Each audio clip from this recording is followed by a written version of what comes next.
इससे पहले कि हम अपनी बहस की ओर आगे बढ़े, देश का सवाल आपका पसंदीदा कार्यक्रम, उससे पहले आ रही एक बड़ी खबर प्रधानमंत्री के आवास पर हाई लेवल बैठक हुई खत्म। करीब 2 घंटे तक चली हाई लेवल मीटिंग बैठक में भविष्य की चुनौतियों पर हुई है चर्चा। सेना को आधुनिक हथियार देने पर हुई बातचीत। इस वक्त की बड़ी खबर में एनएसए अजीत डोभाल समेत गृह मंत्री के साथ गृह राज्य मंत्री, रक्षा मंत्री समेत कई बड़े अधिकारी रहे बैठक में शामिल। इस वक्त की बड़ी खबर, 2 घंटे तक चली बैठक में सेना को आधुनिक हथियार देने पर दिया गया बल। पीएम आवास पर हाई लेवल बैठक हुई खत्म। इस वक्त की बड़ी खबर।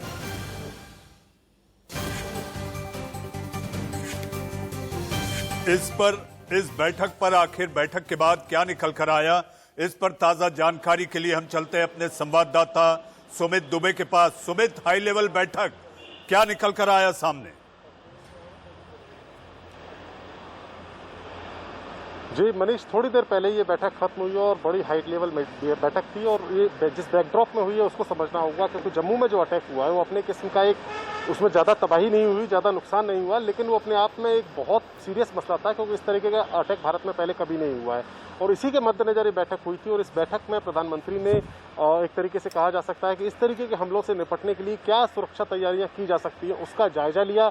कौन कौन सी ज़रूरतें हैं, जैसा आप बता रहे थे कि सेना को जो नई टेक्नोलॉजीज दी जाएंगी, जिस तरीके के अटैक हुआ है, क्योंकि 2 ड्रोन आए और विस्फोटक गिराकर चले गए वापस, तो ये इस तरीके से बहुत बड़ी घटना थी। उसी के मद्देनजर इस बैठक को किया गया था कि कौन कौन से ऐसे एस्पेक्ट हैं जिनको बहुत बहुत धन्यवाद सुमित, बहुत बहुत धन्यवाद इस ताजा जानकारी के लिए। 2 घंटे चली प्रधानमंत्री आवास पर बैठक का जायजा और आखिर उसका लबोलबाब क्या निकला, बता रहे थे हमारे संवाददाता सुमित दुबे। जी हाँ, चलते हैं अपने कार्यक्रम की ओर। 2 साल 300 बार भारतीय वायु सीमा के आसमान में मंडराते हुए देखा गया स्वचालित विमान यानी कि ड्रोन। 3 दिन 7 बार जम्मू कश्मीर की वायु सीमा के आसपास दिखे 7 ड्रोन यानी कि 7 सवाल, जिसको लेकर मचा बवाल तो मैं लेकर आया हूं देश का सवाल। नमस्कार, मैं हूं मनीष अवस्थी, हाजिर हूं आपका अपना पसंदीदा डिबेट शो देश का सवाल लेकर। पाकिस्तान एक के बाद एक भारत के खिलाफ साजिश रच रहा है। इस बार पाकिस्तान ड्रोन के जरिए जम्मू और कश्मीर में साजिश रच रहा है। जम्मू एयर स्टेशन पर हमले के बाद लगातार भारत के आसमान में पाकिस्तानी ड्रोन दिखाई दे रहे हैं। कल कालूचक इलाके में 2 पाकिस्तानी ड्रोन देखे गए, जिसके बाद आज देर रात करीब 1:30 बजे से 4 बजे के बीच 3 पाकिस्तानी ड्रोन भारत की धरती के ऊपर मंडराते दिखे। सवाल यह है कि आखिर पाकिस्तान का इलाज क्या है? क्या सर्जिकल स्ट्राइक और एयर स्ट्राइक झेल चुका पाकिस्तान अब युद्ध से ही मानेगा?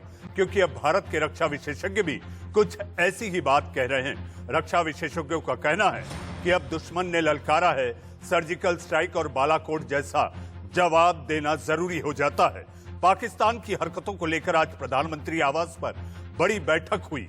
लगभग 2 घंटे चली इस बैठक में प्रधानमंत्री मोदी के साथ रक्षा मंत्री राजनाथ सिंह, गृह मंत्री अमित शाह, गृह राज्य मंत्री किशन रेड्डी, नित्यानंद राय और एनएसए अजीत डोभाल शामिल हुए। ऐसे में सवाल उठ रहे कि क्या पाकिस्तान के खिलाफ कोई बड़ा एक्शन लेने को लेकर सरकार सोच रही है। इस वक्त की बड़ी खबर, बैठक खत्म हो चुकी है। बिल्कुल, पाकिस्तान अभी नहीं है, पहले भी बॉर्डर के अंदर ड्रोन के द्वारा रात के समय पर और AK-47 को ड्रॉप करना और ड्रग्स को ड्रॉप करना, ऐसे लगातार पहले भी चला है। रात के समय भी चलाने के लिए प्रयास के लिए, क्योंकि अपना बहुत बड़ा बॉर्डर है। फिर भी हमारा सिक्योरिटी फोर्सेस बहुत कुछ ड्रोन्स को रोका है आने अंदर। जो भी ड्रोन भारत के जमीन के अंदर दिखता है उसको ब्लास्ट किया है, बहुत जगह उसको डिस्ट्रॉय भी किया है। आने वाले दिन में और ये काम और जोर से काम करेंगे। इस विषय पर हाई लेवल पे हमारा सिक्योरिटी फोर्सेस के अंदर चर्चा भी हो रही, निर्णय भी लिया है। इसलिए आने वाले दिन में ड्रोन्स के विषय पर ठीक तरीके से सिक्योरिटी फोर्सेस कार्रवाई करेंगे। गृह राज्य मंत्री जी किशन रेड्डी जो कह रहे हैं कार्रवाई जरूर होगी।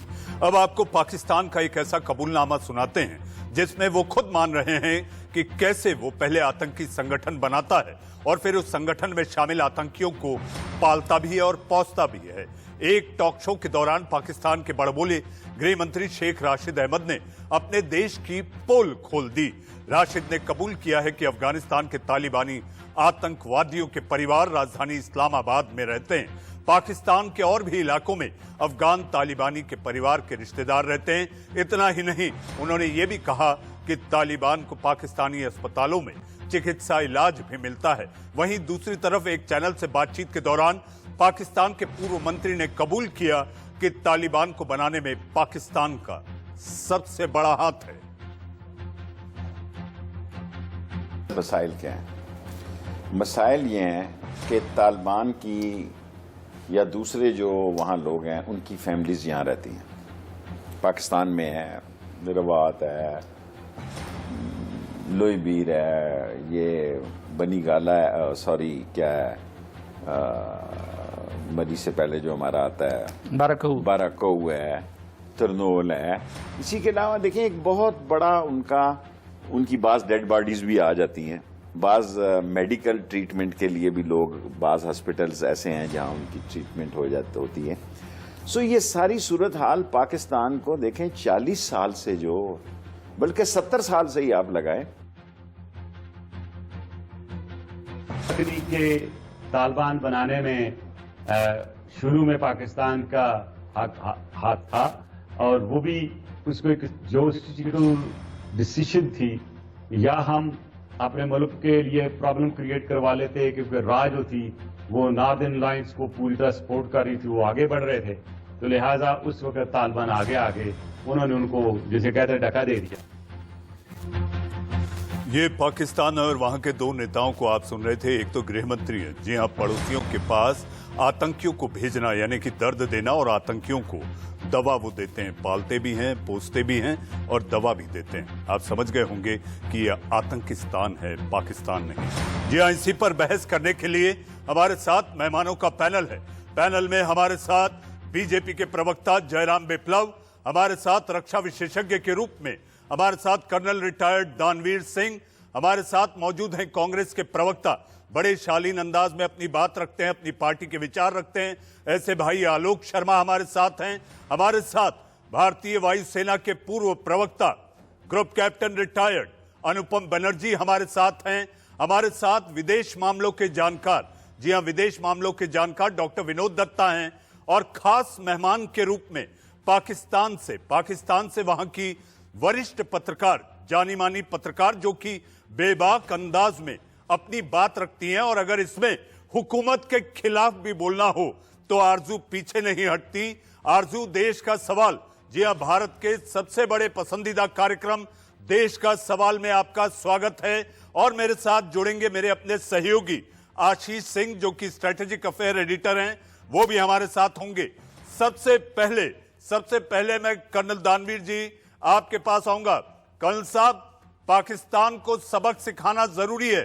3 दिन 7 बार भारत की वायु सीमा में देखे गए ड्रोन,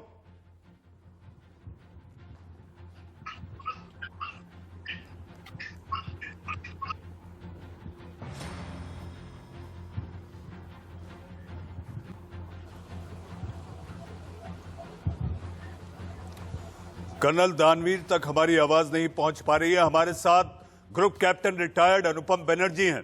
बनर्जी साहब, एयरफोर्स स्टेशन निशाना है, और वो भी ऐसे विमान जो कि बिना पायलट वाले विमान भेजकर पाकिस्तान हमला करना चाहता है, साजिश बना रहा है। दुनिया भर में भी देखा गया है कि ड्रोन सबसे घातक साबित हो रहे हैं। अनुपम जी, बिल्कुल, ये तो एक खतरा है पूरा दुनिया में, जितना सिक्योरिटी एस्टेब्लिशमेंट है उसके लिए एक बहुत ही बड़ा खतरा है। और जो एंटी नेशनल एलिमेंट्स है, जो सपोर्टेड जो है पाकिस्तान से, आपको पता है, वो इसका इस्तेमाल अभी करने लगा। ये थ्रेट पहले से ही था, अभी ये हो गया, तो ये एक खतरनाक चीज है, और इसको रोकना बहुत ज्यादा इम्पोर्टेंट है। हमारा कैपेबिलिटी बढ़ाना है।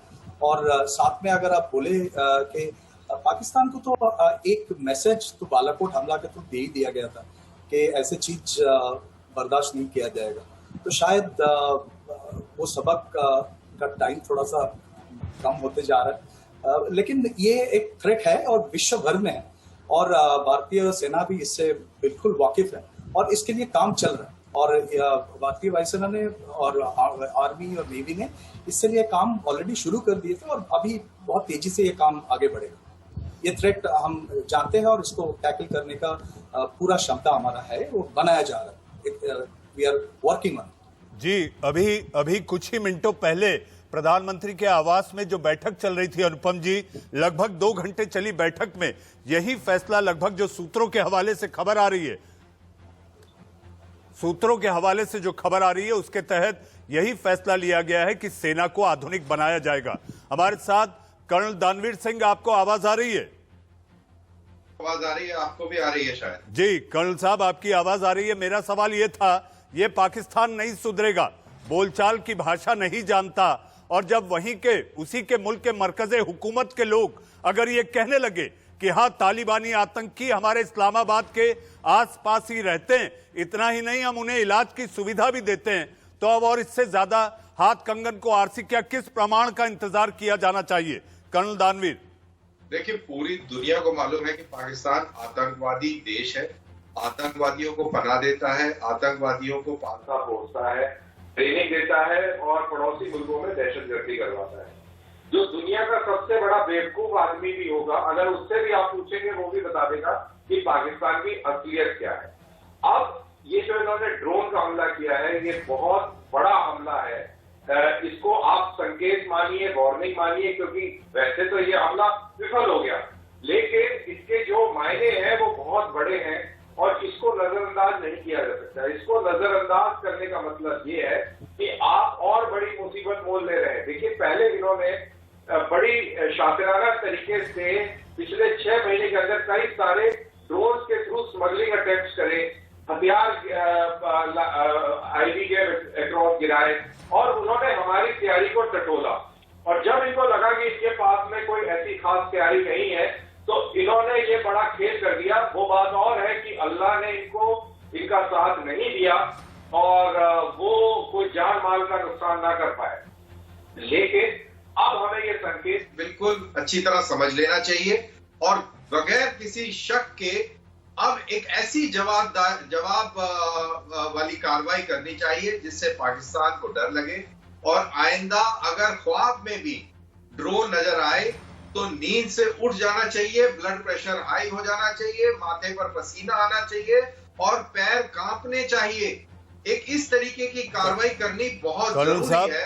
कर्नल साहब, आपकी हिदायत और आपके संकेत और संदेश से मैं देख पा रहा हूं कि आरजू को कहीं पसीना ना आए। आरजू, मेरा सवाल आपसे, जी हाँ, आपके अपने गृह मंत्री, आपके अपने पूर्व मंत्री ये कह देते हैं कि जी हाँ, Pakistan is a safe haven for terrorist, और इसके साथ साथ जब ये कबूलनामा सामने आता है तो आरजू क्या बच जाता है? देखिए, ये तो हमेशा से पाकिस्तान ने माना है और कहा भी है कि तालिबान के साथ कुछ ना कुछ उनका कनेक्शन है, लेकिन अभी रिसेंटली आपके फॉरेन मिनिस्टर भी तो तालिबान से मिले हैं और उन्होंने उनसे बातचीत की है, तो वो किस खाते में आप डालेंगे? आप क्या कहेंगे कि वो क्यों मिले थे आपके फॉरेन मिनिस्टर जाके, जो मुल्ला ब्रदर्स हैं उनके साथ क्यों उन्होंने मुलाकात की है, किस बात के लिए? बाकी पाकिस्तान तो जाहिर है कि जो आप शेख रशीद साहब की बात कर रहे हैं वो तो अक्सर इस तरह के नॉनसेंस किस्म के या नॉन सीरियस किस्म के स्टेटमेंट्स देते रहते हैं।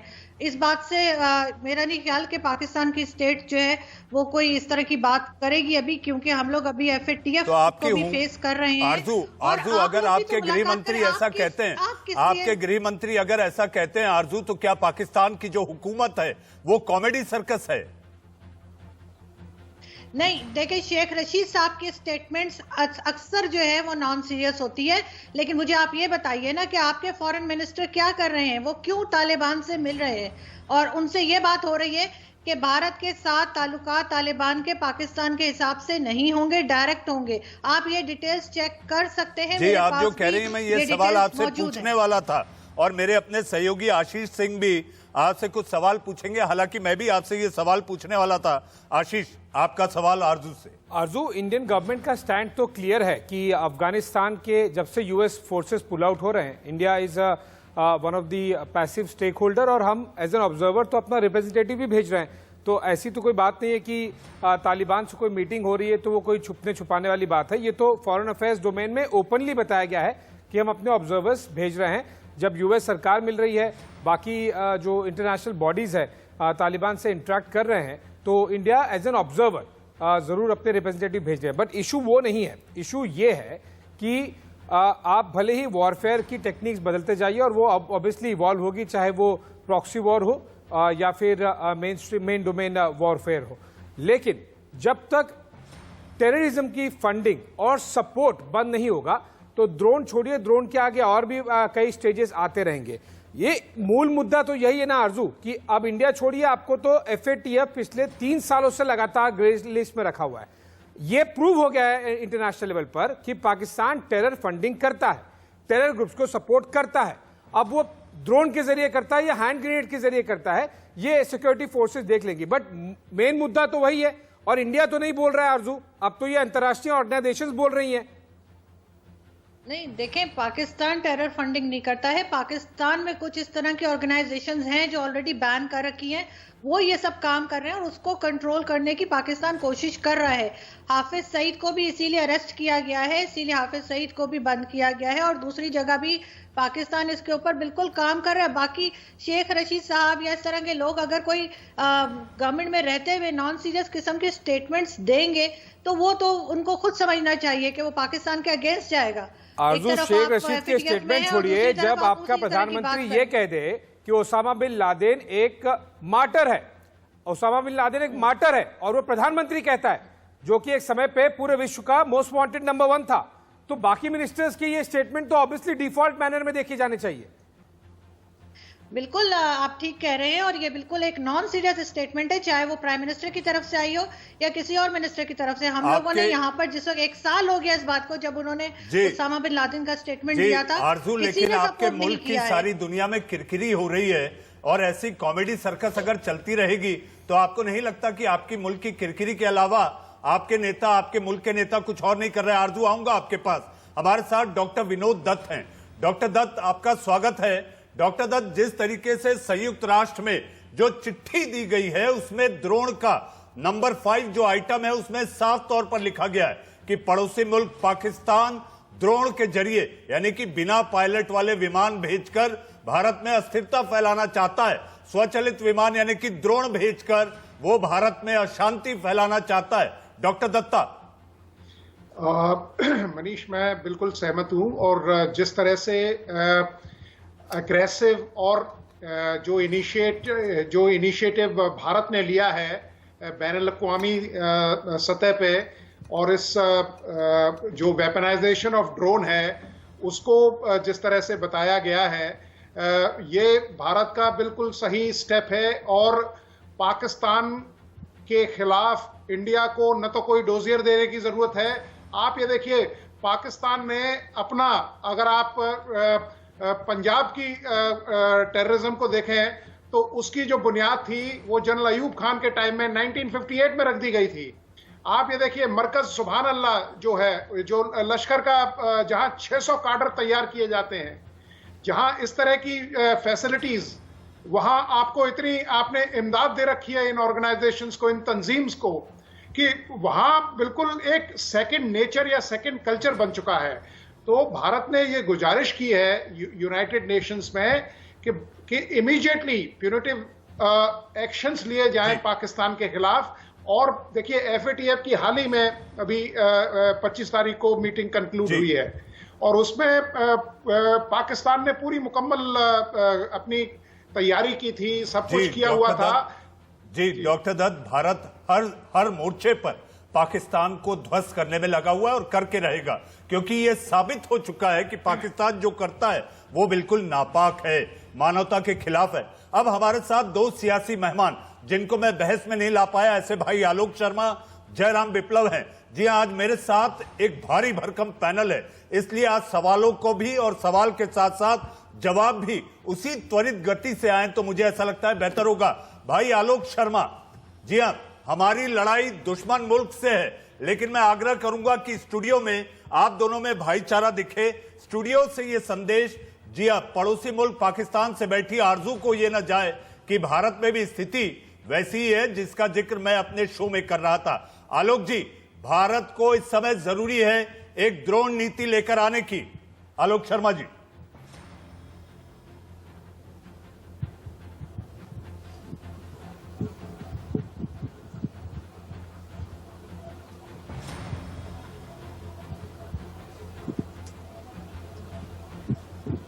आलोक जी, आवाज आ रही है? आलोक जी तक मेरी आवाज नहीं पहुंच पा रही। भाई जयराम विप्लव, यही सवाल मेरा आपसे। अब वक्त आ गया है कि भारत में ड्रोन को लेकर एक नीति बने, और ऐसी नीति बने कि जिसको लेकर कोई भी शक शुबा ना रहे, चाहे उसका कमर्शियल उपयोग हो, कार्मिक उपयोग हो, या फिर इस तरह के हमारे पड़ोसी मुल्क अगर इस तरह से ड्रोन भेजते रहे तो हमने अजरबैजान, आर्मेनिया, इसके साथ साथ ईरान के जनरल का भी हश्र देखा कि ड्रोन आखिर क्या कर सकता है। एक ठोस नीति की जरूरत है जयराम। निश्चित रूप से है, और उस पर काम भी चल रहा है। इंटेलिजेंस के पास पहले से भी खबरें हुई हैं, ऐसी वारदातें भी हुई है जहां ड्रोन के माध्यम से ड्रग्स और हथियार भेजे जाने की बात सामने आती रही है। और इसी का परिणाम है कि भारत की जो अपनी क्षमता है उसको दिखाते हुए हमारे डीआरडीओ संस्थान ने इस सिस्टम को विकसित किया है, जो इस तरह के हमलों को या इस तरह के हरकतों को रोकने में सफल है। और उसका परीक्षण भी किया जा चुका है। बीते जनवरी 2020 में ऐसी चीजें भी सामने आई हैं और इस पर लगातार काम चल रहा है। जयराम, मुझे एक ब्रेक लेना होगा।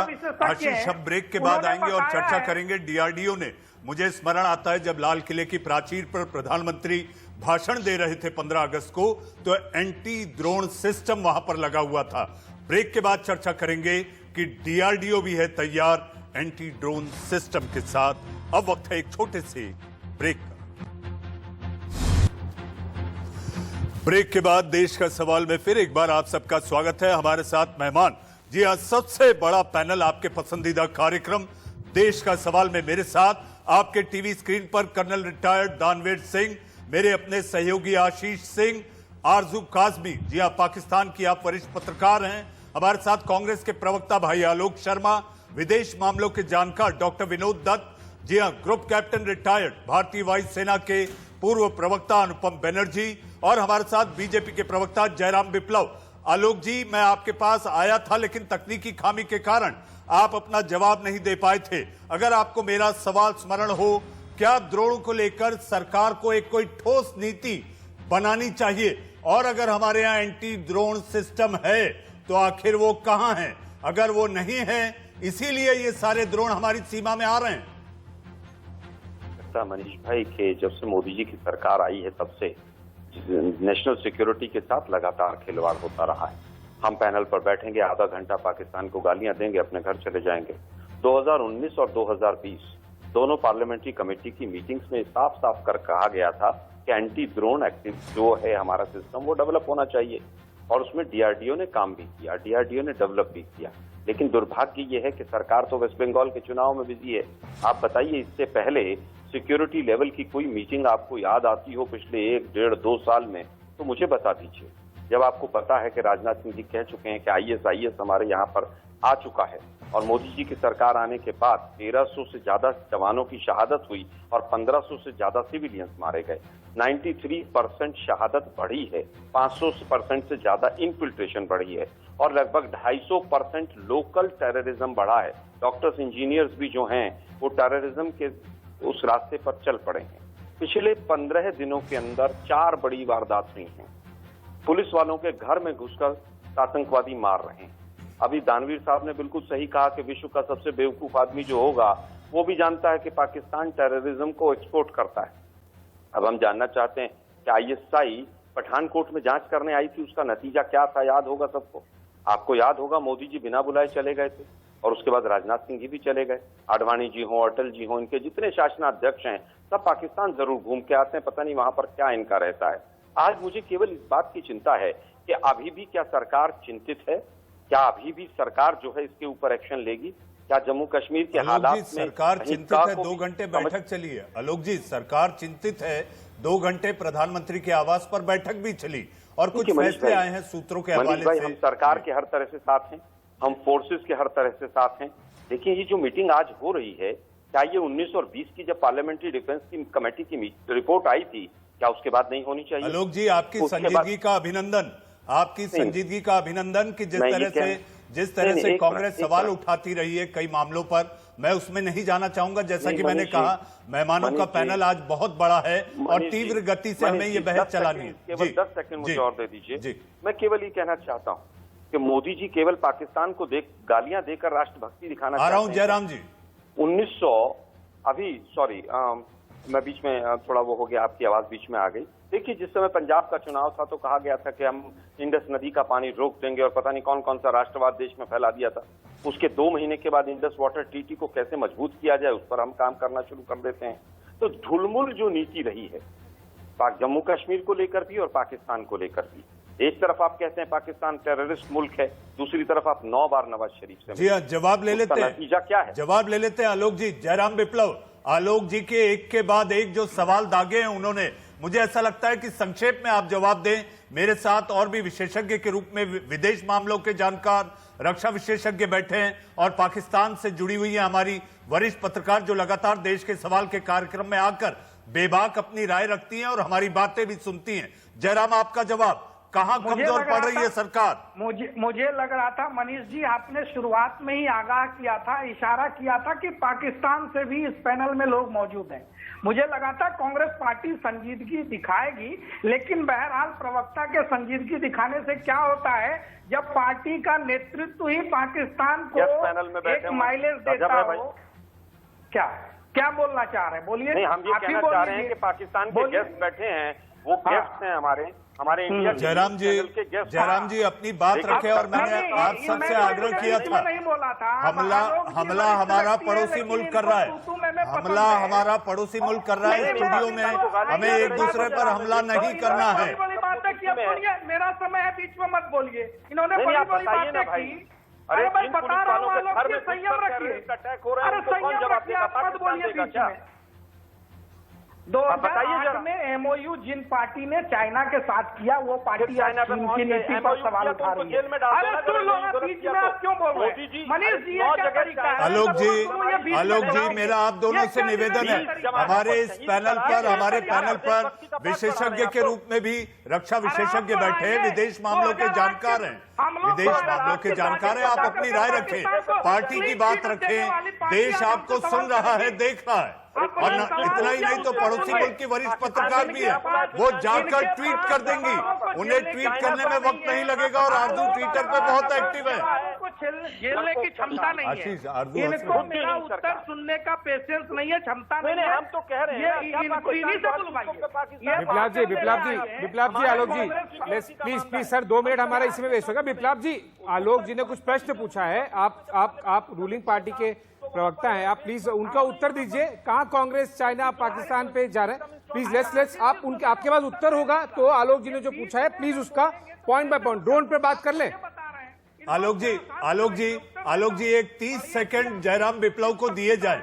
आलोक जी, आप कुछ ना कहिएगा, 30 सेकंड जयराम विप्लव को दिए जाए। जयराम, आप अपनी बात रखें, योर टाइम स्टार्ट्स नाउ। इन्होंने पाकिस्तान की नीति को लेकर के सरकार का ढुलमुल रवैया बताया, इन्होंने सरकार को कमजोर बताया। मैं इनकी याददाश्त को थोड़ा ठीक कर दूं, ये वही सरकार है जिसने सर्जिकल स्ट्राइक करके मुंहतोड़ उत्तर दिया था, ये वही सरकार है जिसने पुलवामा हमले के बाद एयर स्ट्राइक करके मुंहतोड़ उत्तर दिया था। और यहाँ तक कि हमारे पायलट की जिस प्रकार से रणनीतिक रूप से त्वरित वापसी हुई थी, पूरी दुनिया ने उसकी सराहना की है। अब आगे क्या? जयराम विप्लव, आगे क्या? बीच में डिस्टर्बेंस के लिए मैं क्षमा चाहता हूं, बीच में तकनीकी खराबी आ गई थी। और ये कांग्रेस पार्टी जो लगातार सवाल उठा रही है, ये आंकड़े गिना रही है, दरअसल इनको सारी दिक्कत इससे है, जिस 370 पे तुष्टीकरण की राजनीति ये कर रहे थे, उस कश्मीर की समस्या हल हो गई है। सब समझ गए, कश्मीर में आज शांति है, विकास के राह पर चल रहा है। जयराम जी, सब समझ गए कि आखिर सरकार सख्त होने वाली है और आपका जो जवाब है, मुझे ऐसा लगता है दर्शक भी समझ गए कि इस समय कुछ एंटी ड्रोन को लेकर जो सवाल पूछे गए थे उस पर आपने जवाब नहीं दिया। हालांकि डीआरडीओ के रूप में आखिर डीआरडीओ क्या कर रहा है? मेरे अपने सहयोगी आशीष सिंह जो लगातार डीआरडीओ के संपर्क में रहते हैं, आशीष, इससे पहले कि मैं बाकी मेहमानों के पास जाऊं, आप दर्शकों की जानकारी के लिए बताएं कि एंटी ड्रोन सिस्टम भारत का किस तरह से काम कर रहा है और कितना पुख्ता है। अच्छा सिस्टम डेवलप किया है, लेकिन देखिए डेवलप करना एक बात होती है और प्रोड्यूस करके उसे इंस्टॉल करना लार्ज क्वांटिटी में मेजर इंस्टॉलेशंस पे दूसरी बात होती है, और दूसरी वाली बात हो नहीं पाई है अभी तक। और इसीलिए ये हमारे लिए की कंसर्न होगा, सरकार के लिए भी, नागरिकों के लिए भी और सुरक्षा एजेंसियों के लिए भी, चाहे वो मिलिट्री हो या फिर नॉन मिलिट्री। लेकिन एक बड़ा इशू ये है कि अगर हम इस तरह की पार्लियामेंट्री स्टैंडिंग कमिटीज में ये इश्यूज रेज किए जा रहे थे तो जाहिर सी बात है कि सरकार को अब एक्सपर्टाइट करने की जरूरत पड़ रही है। क्या हमने ड्रोन्स को एक्वायर करने की कोई सिस्टम क्या किसी तरह का कोई डिसीजन लिया? क्या अभी भी डिफेंस एक्विजिशन काउंसिल में ये प्रपोजल भी नहीं आया है कि तीनों सेनाओं को 10 drone predator drones general Atomics के मिलने वाले हैं? तो इस तरह से दिख रहा है कि काफी कुछ हम पैसिव चल रहे हैं, काफी स्लो चल रहे हैं। तो डेवलप कर लिया, लेकिन आपको बहुत एक्टिवली एक्सपर्टाइट करना पड़ेगा। लेकिन फिर भी बॉटम लाइन वही रहेगी। देखिए ड्रोन है, कल को कुछ और होगा, कल कुछ और था। बेसिक इशू यही रहेगा कि आप पाकिस्तान का टेररिज्म इशू को, चाहे वो जियोपॉलिटिकली हैंडल कीजिए, पॉलिटिकली कीजिए, इकोनॉमिक डोमेन में कीजिए, मिलिटरीली कीजिए, लेकिन जब तक आप कोर इशू को नहीं सॉल्व करेंगे, कल फाइटर जेट था, आज ड्रोन है, कल कुछ और होगा। जी आशीष, छोटा जवाब, आपको लगता है पाकिस्तान जो ड्रोन भेज रहा है ये सारे चीन की मदद से वो भेज रहा है भारत में? बहुत कंट्रीज बनाते हैं मनीष जी, और ये अभी तक इस्टेब्लिश तो नहीं हो पाया है, तो मैं लाइन को क्रॉस नहीं करना चाहूंगा। लेकिन जाहिर सी बात है कि चीन का सपोर्ट पाकिस्तान को, ये कोई अब टैसिट नहीं रह गया है, ये ओपनली और ब्रेजनली सपोर्ट है हर डोमेन में। तो ये कनेक्शन इस्टेब्लिश करना कोई बड़ी बात नहीं है। लेकिन मेरा कंसर्न ये है कि मुझे लग रहा है कि हम अभी भी कहीं भी नजदीक हैं, चाहे ऑफेंसिव ड्रोन टेक्नोलॉजी की बात करें या फिर डिफेंसिव की, हमें उस पर बहुत ज्यादा काम करने की जरूरत है। जी कर्नल दानवीर, कैसे मानेगा पाकिस्तान?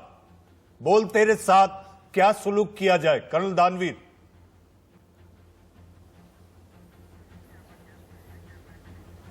जी है, उसने आपकी सस्ती टेक्नोलॉजी का इस्तेमाल करके आपको हाई टेक जोन के अंदर लाके खड़ा कर दिया है। आप हाई टेक इक्विपमेंट लाने की बात कर रहे हैं, आशीष सिंह जो बात कर रहे थे वो यही बात कर रहे थे कि अभी हमें ड्रोन चाहिए, हमें वो डीआरडीओ का सिस्टम और वगैरह वगैरह। तो बेसिकली हम 10,000 के ड्रोन को टारगेट करने के लिए अगर हम सिस्टम इंस्टॉल करते हैं तो वो करोड़ों रुपए में आएगा। अगर एक मिसाइल, स्पैरो मिसाइल का इस्तेमाल एक ड्रोन को गिराने के लिए किया जाए तो स्पैरो मिसाइल 15 करोड़ की है, और अगर एक लो फ्रीक्वेंसी पे ऑपरेट करने वाला छोटा ड्रोन है, उसको डिटेक्ट करना है तो आपको एक डिफरेंट वेवलेंथ का रडार चाहिए, वो भी करोड़ों रुपए में आएगा। तो आप कितने करोड़ों रुपए की इंस्टॉलेशन करेंगे पूरे हिंदुस्तान में? तो यानी कि उसने 10,000 रुपए खर्च करके और आपको एक इकोनॉमिक पैरालिसिस में खड़ा कर दिया इस सिचुएशन में। तो इसका जवाब ये नहीं है कि आप कैसे काउंटर करेंगे रडार से या मिसाइल से, इसका जवाब है कि आप पाकिस्तान के अंदर जाकर ऐसी सिचुएशन पैदा कर दें कि पाकिस्तान को रात में अगर सपने में भी ड्रोन दिख जाए, उनके जो आका है उनको पसीना आना चाहिए, माथे पर पसीना आना चाहिए, पैर। जी कर्नल दानवीर, आप जो संकेत दे रहे हैं फिर एक बार बालाकोट और सर्जिकल स्ट्राइक की याद दिलाता है। आरजू, आपके पास आना चाहूंगा। आरजू, बहुत हुआ, कम से कम अब तो समझ जाओ। मैं आपके मुल्क को लेकर कह रहा हूं, आप तो बहुत संजीदा हैं, बहुत शालीन है मोहतरमा। मेरा सवाल आपसे, भारत जिस तरह से कश्मीर में अमन बहाली को लेकर एक प्रक्रिया शुरू हुई है, बैठक शुरू हुई है, मुझे लगता है पाकिस्तान के गले नहीं उतर रही। और इसके साथ साथ कूटनीति का आपने सवाल किया था कि हमारे विदेश मंत्री तालिबान से बात कर रहे हैं। जी आपके कान खड़े हो गए। कूटनीति में साम दाम दंड भेद सब चलता है। आरजू, देखिए, सबसे पहली बात, आप लोगों को अभी तक यही नहीं मालूम है कि वो ड्रोन आया कहां से था, और आप लोग मुसलसल पाकिस्तान के ऊपर बोले चले जा रहे हैं, बार बार पाकिस्तान का नाम लगा रहे हैं। जब भी भारत के अंदर या इवन पाकिस्तान के अंदर भी जब कोई इस तरह की सिचुएशन होती है जो वहां की गवर्नमेंट से हैंडल नहीं होती, चाहे जो भी प्रॉब्लम हो, तो आप लोग जो है पाकिस्तान के नाम लगा के कोई ना कोई चीज शुरू कर देते हैं। और सेम चीज यहाँ पर भी होती है। इसलिए हमें बहुत से अच्छे से अंदाजा है कि वहां पे बहुत से ऐसे इश्यूज हैं जो मोदी जी हैंडल नहीं कर पा रहे, और उससे अटेंशन डाइवर्ट करने के लिए उनके पास एक यही हल रह गया है कि वो पाकिस्तान की तरफ से कहें कि ये हो गया। आपके क्रिकेटर जैसी नहीं है हमारी सरकार, आपके क्रिकेटर जैसी नहीं है हमारे वजीर आजम, हमारे मरकज़े हुकूमत के वजीर आजम ऐसे नहीं है जैसे आपके क्रिकेटर हैं। और क्रिटिसाइज कर रहे होते हैं। आरजू मेरे पास वक्त कम है, दो और मेहमान है, डॉक्टर विनोद दत्त।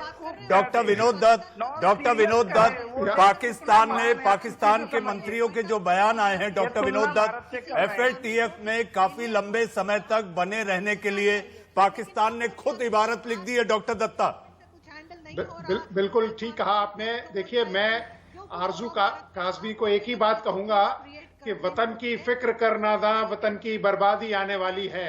क्योंकि देखिए, बैनुल अक़वामी स्तर पे जो सबसे हिटिंग जो स्टेप है वो है पैसा, और पाकिस्तान में अब पैसा नहीं है। अमेरिका ने अपना हाथ विड्रॉ कर लिया है। FATF में बहुत ही जल्द पाकिस्तान ब्लैकलिस्ट में जाने वाला है। वित्तीय संस्था ने इनका गला दबा रखा है। डॉक्टर दत्ता, मेरे साथ ग्रुप कैप्टन रिटायर्ड अनुपम बनर्जी साहब, कर्नल दानवीर को आपने सुना, डॉक्टर दत्ता को सुना। हमारे सियासी मेहमान और खासकर हमारे अपने सहयोगी भी ये मानते हैं कि पाकिस्तान को सबक सिखाना चाहिए, फिर हो जाए एक बार बालाकोट। देखिए, मैं इन सबकी बात सुनने के बाद सिर्फ एक ही चीज कहूंगा, जो हुआ है ड्रोन के मामले में वो एक बहुत कॉम्प्लेक्स इशू है, क्योंकि इतना आसान नहीं है पूरा देश का आसमान को सिक्योर करना ड्रोन से। लेकिन बिल्कुल मैं इस बात से सहमत हूं इनसे कि आपकी ताकत जो है उससे दुश्मन का ये अंदाजा होना चाहिए कि वो एक रेड लाइन क्रॉस ना करे। बालाकोट एक सबक था इस मामले में कि अगर आप हमें ऐसा करेंगे और ये हमारी हद के बाहर हो चुके हैं, अब तो जाके हम अनुपम जी, आशीष, छोटा जवाब आपको क्या लगता है, भारत कैसे रोकेगा ये ड्रोन के अटैक? देखिए, ये जो देश अगर 3-4 युद्ध हार कर अगर नहीं सीखा, तो मुझे नहीं लगता कि चाहे वो सर्जिकल हो या फिर बालाकोट स्ट्राइक हो या फिर कोई और आप मैरीटाइम डोमेन में कर दीजिए या ड्रोन का कर लीजिए, उससे कोई सबक सीखेगा। हमने तो कई वॉर हरा दिए पूरे। लेकिन मुझे ऐसा लगता है कि इसका जो पाकिस्तान यस ग्रुप कैप्टन मैं आशीष पर एक चीज बोलूंगा, पाकिस्तान वो बच्चा जैसा है जिसको एक बार मारने से वो नहीं सुधरता है, उसको बार बार हाथ में ना उसको मारना पड़ता है कि बेटा ऐसे मत कर।